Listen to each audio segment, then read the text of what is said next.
नमस्कार साथियों, Shri Vijay art academy की टीजीटी और पीजीटी आर्ट की क्लासेस में आपका हार्दिक स्वागत है।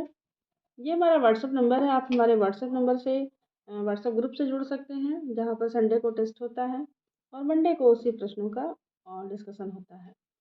तो वीडियो शुरू करने से पहले दोस्तों हमारे चैनल को सब्सक्राइब करें और घंटी का बटन ज़रूर दबाइए, ताकि आप तक हमारी नोटिफिकेशन पहुँच जाए और आप हमारी सभी वीडियो का लाभ उठा सकें। आइए देखते हैं। आज मैं आपके लिए लेकर के आई हूँ प्रागैतिहासिक चित्रकला पर प्रश्न है, जो आपकी तैयारी में आपको काफ़ी मदद करने वाले हैं, क्योंकि ये ऐसा टॉपिक है जिसमें से 2 से 3 प्रश्न तो बनते ही बनते हैं। तो आइए देखते हैं। पूछ रहा है, कला किस भाषा का शब्द है? दोस्तों, हिंदी, उर्दू, संस्कृत या अंग्रेजी? तो ये बहुत कॉमन क्वेश्चन है, ये कई बार आ भी चुका है। तो कला जो है वो संस्कृत भाषा का शब्द है। अगला प्रश्न देखिए। पूछ रहा है कि भारतीय चित्रकला है ए छाया प्रकाश, बी रेखा प्रधान, सी भावहीन, डी गतिमय भाव। तो भारतीय चित्रकला जो है हमारी, वो रेखा प्रधान है। और आपसे कभी पूछे, ये तो पूछ रहा है कि भारतीय चित्रकला है, तो वो हो जाएगा आपका रेखा प्रधान। लेकिन जब कभी आपसे पूछे कि भारतीय कला क्या है, तो हमारी जो भारतीय कला है वो धर्म प्रधान है और भारतीय चित्रकला रेखा प्रधान है। आइए देखते हैं। रूप भेद कारण है ए आकृति, बी दर्शन, सी ज्योति, डी अनंत। तो रूप भेद जो है दोस्तों, उससे आकृति की विभिन्नता का पता चलता है। रूप भेद जो है वो आकृति, इसमें सही उत्तर हो जाएगा। अगला प्रश्न है, प्रमाण क्या है? ए वस्तु का ब्यौरा, बी सुनिश्चित, सी माप, डी लंबाई। तो प्रमाण जो है, प्रमाण वस्तु का ब्यौरा है। उसकी लंबाई, चौड़ाई, ऊंचाई, नाप, तौल ये पता चलता है प्रमाण में। भाव कला में क्या देता है? परिवर्तन, अभिव्यक्ति, लय या आनंद। तो भाव जो है वह कला में अभिव्यक्ति प्रदान करता है। आइए अगला प्रश्न देखते हैं। लावण्य योजना किसे कहते हैं? ए रूप राशि, बी सुरुचि संपन्न, सी सुंदरता, डी बाह्य सौंदर्य का व्यंजक। तो जो लावण्य योजना होती है वह बाह्य सौंदर्य का व्यंजक होती है। बाह्य सौंदर्य को दर्शाने का कार्य लावण्य योजना करती है। अगला प्रश्न है, सादृश्य का क्या अर्थ है? ए आकृति में समानता, बी सहायता, सी चित्रांकित, डी समाविष्ट। तो आकृति में समानता इसका सही उत्तर हो जाएगा। सादृश्य होता है, सादृश्य जो है देख करके किसी भी चित्र को या आकृति को या वस्तु को देख करके जब हम किसी चित्र की रचना करते हैं, तो वो सादृश्य कहलाता है। अगला प्रश्न देखिए। वर्णिका भंग क्या है?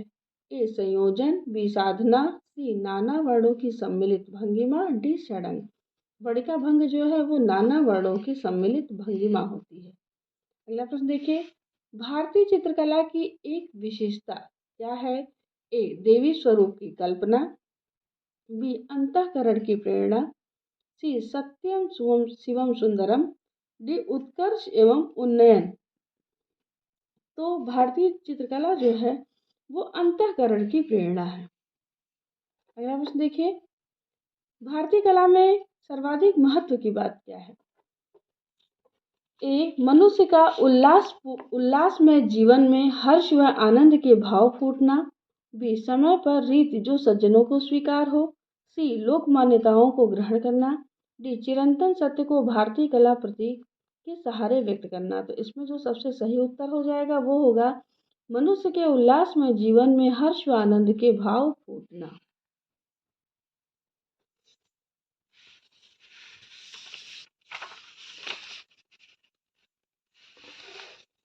आइए इसमें अगला प्रश्न देखते हैं। प्री हिस्ट्री ऑफ प्रागैतिहासिक काल का शाब्दिक अनुवाद सर्वप्रथम अपनी पुस्तक the archaeology and pre historic annals of Scotland में किसने किया? प्री हिस्ट्री या प्रागैतिहासिक काल, यानी प्रागैतिहासिक काल जो शब्द है, इस शब्द का सबसे पहला जो प्रयोग किया वो the archaeology and pre historic annals of Scotland एक पुस्तक है, उसमें पूछ रहा है किसने किया, यानी ये किसकी पुस्तक है। ए प्लिनी, बी अलेक्सनी, सी डैनियल विल्सन, डी टेशियस। तो ये जो पुस्तक है वो डैनियल विल्सन की है, इन्होंने ही सबसे पहले प्रागैतिहासिक शब्द का प्रयोग किया था। अगला प्रश्न देखिए, आदि मानव ने अपनी सुरक्षा व शिकार के लिए किसके बने हथियारों का प्रयोग किया। ए लकड़ी, बी हड्डी, सी पत्थर, डी लोहा। तो आदि मानव ने अपनी सुरक्षा व शिकार के लिए पत्थर के बने यानी चॉपिंग का प्रयोग किया, पत्थर के बने औजारों का प्रयोग किया। अगला प्रश्न देखिए, स्पेन में अल्तामिरा गुफा के प्रागैतिहासिक चित्रों की खोज 1879 में किसने की। ए सांतिलाना, B Marcelino सातोला, C MC वाटिक, D away H ब्रुइल।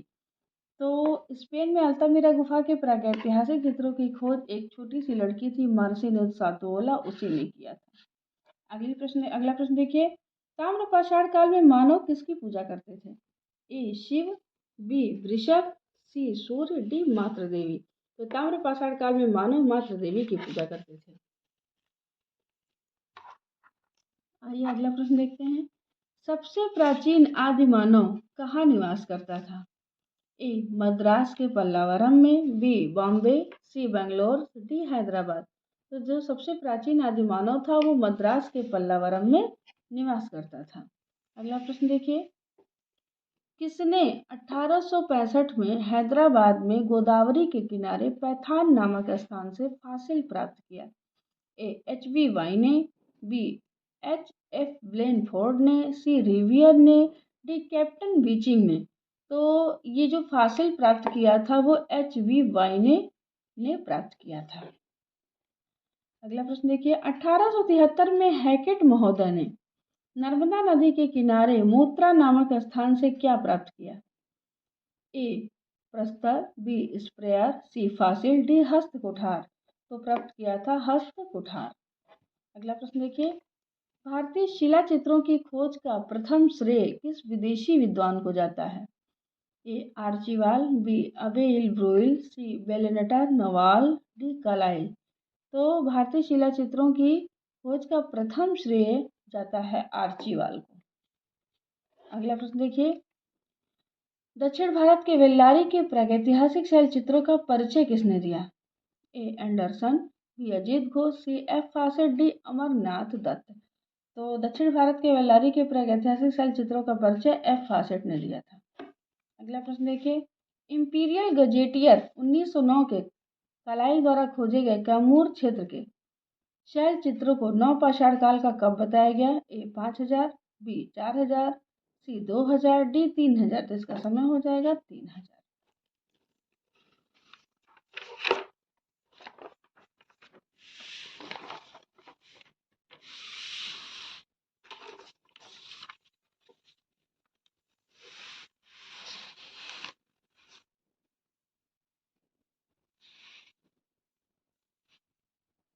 आइए दोस्तों अगला प्रश्न देखते हैं, सबसे बड़ी ताम्र निधि कहाँ मिली। ए चंदौली पुणे, बी गुंजेरिया मध्य प्रदेश, सी जौवे अहमदनगर, डी आहार एवं गिलुंड। तो सबसे बड़ी जो ताम्र निधि मिली थी वो गुंजेरिया मध्य प्रदेश से मिली थी।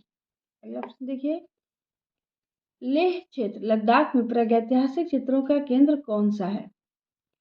ए दलबंद, बी ससपाल, सी फकीनीली, डी लखुदियार। तो लेह लद्दाख क्षेत्र में प्रागैतिहासिक चित्रों का जो केंद्र है वो ससपाल है। ससपाल मैं लिख देती हूँ, क्लियर नहीं हो रहा है यहाँ पर। ससपाल। अगला प्रश्न देखिए, भारतवर्ष में प्रागैतिहासिक चित्रों की सर्वप्रथम खोज किस क्षेत्र में हुई। ए मिर्जापुर, बी कानपुर, सी इलाहाबाद, डी बनारस। तो इसमें प्रागैतिहासिक चित्रों की जो खोज हुई थी वो हुई थी मिर्जापुर में। सामदेवी पहाड़ के शिलाश्रय के शैल चित्र किस रंग से बने हैं। ए कोयला, बी खड़िया, सी गेहूं। लिखा हुआ दोस्तों यहाँ पर होगा गेरू, गेरू। डी हरी पत्तियों का रंग। तो शिलाश्रय में जो शैल चित्र बने हैं वो गेरू रंग से बने हैं। अगला प्रश्न देखिए, प्रागैतिहासिक काल के चित्रों में सबसे अधिक चित्र किस प्रकार के मिले हैं? ए पशुओं के चित्र, बी आखेट के चित्र, सी मनुष्यों के चित्र, डी औजारों के चित्र। तो प्रागैतिहासिक काल के चित्रों में सबसे अधिक आखेट के चित्र मिले हैं। सिंघनपुर के महत्वपूर्ण शैल चित्रों की सर्वप्रथम खोज एंडरसन महोदय ने किस सन में की थी? ए 1910, बी 1915, सी 1905, डी 1920। तो सिंघनपुर के महत्वपूर्ण शैल चित्रों की खोज एंडरसन महोदय ने 1910 ईस्वी में की थी। अगला प्रश्न देखिए, अमरनाथ दत्त की पुस्तक a few prehistoric relics and the rock painting of Singhanpur Raigarh state CP India कब प्रकाशित हुई? अगला प्रश्न देखिए, ए 1930, बी 1931, सी 1915, डी 1930। तो ये प्रकाशित हुई थी 1931 ईस्वी में। अगला प्रश्न देखिए, शिलाश्रय की दीवार पर अंकित एक घेरे में 4 गतिशील मानव आकृतियों का रेखांकन बड़े मोहक ढंग से किस जगह हुआ है? ए कवरा पहाड़, बी खैरपुर, सी नवागढ़, डी बोतालदा। तो ये जो चित्र है, एक घेरे में 4 गतिशील मानव आकृतियों का रेखांकन कवरा पहाड़ में हुआ है। अगला प्रश्न देखिए, होशंगाबाद आदमगढ़ के शैल चित्रों को श्री मनोरंजन घोष ने किस सन में खोजा था? ए 1920, बी 1921, सी 1923, डी 1922। तो इससे खोजा था 1922 ईस्वी में। अगला प्रश्न देखिए, बहुचर्चित एवं सुप्रसिद्ध जिराफ ग्रुप का चित्र कहाँ से प्राप्त हुआ? ए जोशीपुर, बी आदमगढ़, सी बड़ी दांत, सी डी बंजारी माता। तो सुप्रसिद्ध जो जिराफ ग्रुप का चित्र है वो आदमगढ़ से मिला था। अगला प्रश्न देखिए, डॉक्टर जी.आर. हंटर ने अपनी पुस्तक Congress of the pre and proto historic sciences में पंचमढ़ी क्षेत्र के शैल चित्रों का विवरण किस सन में दिया? ए 1929, बी 1930, सी 1931, डी 1932। तो शैल चित्रों का जो विवरण था जी.आर. हंटर ने 1932 ईस्वी में दिया। अगला प्रश्न देखिए, पंचमढ़ी में 5 गुफाएं काट कर बनाई गई हैं जिनके बारे में मान्यता है। ए आर्यों का निवास स्थल, बी आदिमानव का निवास स्थल, सी भारतीय फौज का आवास गृह, डी पांडवों के वनवासकालीन निवास स्थान। तो पंचमढ़ी जो 5 गुफाएं काट कर बनाई गई हैं उनके बारे में ये मान्यता है कि वो पांडवों के वनवासकालीन निवास स्थान है। अगला प्रश्न पढ़ते हैं। माणादेव गुफा की छत पर विशालकाय चीते के आखेट का दृश्य है। 2 पुरुष भाला लिए चीते के सामने निर्भीक खड़े हैं और पास ही खड़ा बालक चीते को आश्चर्य से निहार रहा है। यह चित्र किस रंग का है? ए पीला रंग, बी काला रंग, सी स्लेटी रंग, डी गेरुए का लाल रंग। तो ये जो चित्र है वो दोस्तों पीले रंग से बना हुआ है। अगला प्रश्न देखिए, भीमबेटका के शैल चित्र किस प्रदेश में स्थित हैं? ए उत्तर प्रदेश, बी महाराष्ट्र, सी मध्य प्रदेश, डी राजस्थान। तो ये जो चित्र है वो मध्य प्रदेश में स्थित है। अगला प्रश्न देखिए, भीमबेटका के शैल चित्रों को खोज निकालने का श्रेय श्री विष्णु श्रीधर वाकड़कर विक्रम विश्वविद्यालय उज्जैन ने कब किया था? ये वहां पर प्रोफेसर थे विक्रम विश्वविद्यालय उज्जैन में विष्णु श्रीधर वाकड़कर। तो इन्होंने पूछ रहा है कि भीमबेटका के चित्रों को खोज कब किया था? ए 1958, बी 1974, सी 1975, डी 1976। तो वो समय था 1958। अगला प्रश्न देखिए, भीमबेटका में प्राप्त होने वाले शैल चित्र अधिकतर कहाँ बने हुए मिले हैं? ए फर्श पर, बी मुंडेरों पर, सी दीवार व छत पर, डी गुफाओं के द्वार पर। तो भीमबेटका के जो चित्र हैं वो दीवार व छत पर हैं। आइए अगला प्रश्न देखते हैं। भीमबेटका में प्राप्त होने वाले चित्र अधिकतर किस रंग के बने हैं? ए कत्थई रंग, बी नीला रंग, सी बैंगनी रंग, डी लाल रंग। क्योंकि सारे चित्र जो है गेरू रंग से बने हुए हैं, इसलिए इसका जो सही उत्तर हो जाएगा वो गेरू लाल रंग हो जाएगा। गेरू लाल रंग का होता है। अगला प्रश्न देखिए, दक्षिणी भारत के किस स्थान पर शैल चित्र प्राप्त हुए हैं? ए बेलारी, बी टेक्कलकोटा, सी कुपगल्लू, डी सयन कल्लू। तो दक्षिणी भारत के जो शैल चित्र प्राप्त हुए हैं वो बेलारी से प्राप्त हुए हैं। अगला प्रश्न देखिए, प्रागैतिहासिक शैल चित्रों की एक विशेषता बताइए। उनके कार्यकलाप जानने का साधन, बी अपनी बात दूसरे तक पहुंचाने में सक्षम होना, सी अपनी भावना को व्यक्त करने के लिए चित्र बनाया। डी उल्लास में जीवन को प्रकट करना। तो इसमें जो है, जो सबसे सही इसमें उत्तर होगा, प्रागैतिहासिक काल के जो चित्र मानव ने जब चित्र बनाया, तो उस समय उनका उद्देश्य था कि अपनी बातों को दूसरे तक पहुंचाना, यानी संप्रेषण उसका मुख्य कारण था। अगला प्रश्न देखिए, प्रागैतिहासिक काल के चित्रों में किसके दर्शन होते हैं? ए तत्कालीन जनजीवन और संस्कृति के, बी आस्था व विश्वास के, सी ज्यामिति एवं अलंकारिकता के, डी अल्प रेखांकन के। तो प्रागैतिहासिक काल के चित्रों में दर्शन होते हैं तत्कालीन जनजीवन और संस्कृति के। उस समय का जनजीवन कैसा था, कैसी संस्कृति थी, उन चित्रों से पता चलता है। अगला प्रश्न देखिए, प्रागैतिहासिक चित्रों में जो प्रतीकात्मकता लक्षित होती है किस तरह की है? ए पैटर्न, बी स्वास्तिक, त्रिशूल, चक्र, डी ज्यामिति एवं अलंकारिक, डी आस्था और विश्वास। तो प्रागैतिहासिक चित्रों में जो प्रतीकात्मक लक्षित होती है वो स्वास्तिक, त्रिशूल और चक्र से पता चलता है।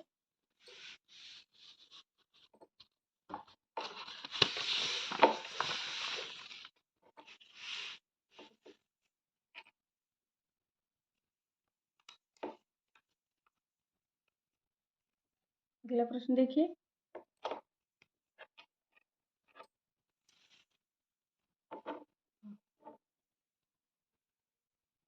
पशुओं का अंकन किस दृष्टि से किया गया? ए आंखें, बी शिकार में सहायक, सी सुंदर रूप के कारण, डी मानव के सहचर। तो प्रागैतिहासिक काल में जो पशुओं का अंकन हुआ है वो मानव के सहचर के रूप में हुआ है। अगला प्रश्न देखिए, आदि मानव चित्र बनाने के लिए किन रंगों का प्रयोग करते थे? ए जानवरों की चर्बी में रंग मिलाकर, बी खड़िया मिट्टी, सी गेरू के रंग, डी काला रंग। तो आदि मानव चित्र बनाने के लिए जो रंगों का प्रयोग करते थे वो था गेरू के रंग प्रयोग वो करते थे।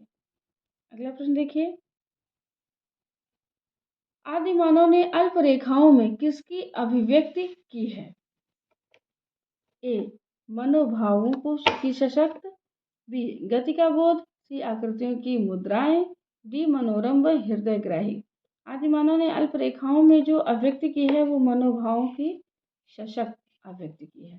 अगला प्रश्न देखिए, आदि मानव द्वारा बनाए गए चित्र उनके उल्लास में होने का किस प्रकार प्रतिनिधित्व करते हैं? ए भोजन प्राप्ति के लिए आनंदित, उल्लास में जीवन से खुश रहने, सी आनंद के भाव में उल्लसित, डी आखेट से उल्लसित। तो जो उनका जो है उल्लास में होने का प्रतिनिधित्व करते हैं तो वो आखेट करके बहुत उल्लसित होते थे। जब वे किसी शिकार को मार देते थे या शिकार कर लेते थे तब वो एक तरह का उत्सव मनाते थे और खुशियाँ मनाते थे। अगला प्रश्न देखिए, कला का उद्गम किस मानवीय भावना का परिचायक है?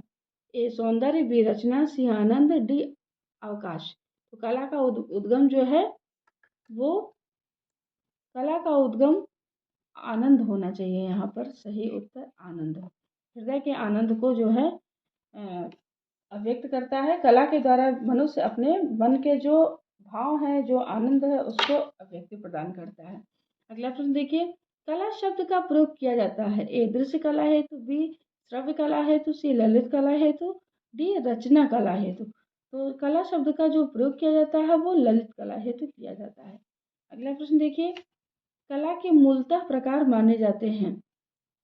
ए 1, बी 2, सी 4, डी इनमें से कोई नहीं। तो कला के दो प्रकार माने जाते हैं, ललित कला और उपयोगी कला। आइए अगला प्रश्न देखते हैं, कलाविदों ने कितनी ललित कलाओं की महत्ता को स्वीकारा है? पूछ रहे हैं कि ललित कलाएं कितनी हैं। ए 2, बी 3, सी 5, डी इनमें से कोई नहीं। तो कलाविदों ने ललित कलाओं की जो संख्या है वो मानी है 5।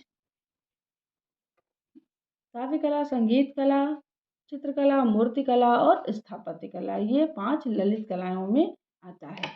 अगला प्रश्न देखिए, भारतीय कला विषय कौन सा कथन असत्य है? यह आनंददायक नहीं है, इसमें अनामता नहीं है, सी यह प्रतीकात्मक नहीं है, डी इनमें धर्म प्राधान्य नहीं है। सबसे जो है ये इसमें कथन असत्य है कि कह रहा है ये आनंददायक नहीं है, ये कथन इसमें असत्य हो जाएगा। अगला प्रश्न देखिए, भारतीय चित्रकला का प्रादुर्भाव हुआ है। ए चित्रकारी से, बी भित्ति चित्रों से, सी शिला चित्रों से, डी चित्रपट से। तो भारतीय चित्रकला का जो प्रादुर्भाव हुआ है वो शिला चित्रों से हुआ है। अगला प्रश्न देखिए, भारतीय चित्रकला के कितने रूप प्रचलित हैं? ए 1, बी 2, सी 3, डी 4। तो भारतीय चित्रकला का एक रूप प्रचलित है। अगला प्रश्न देखिए, चित्रकला की मधुबनी शैली संबंधित है।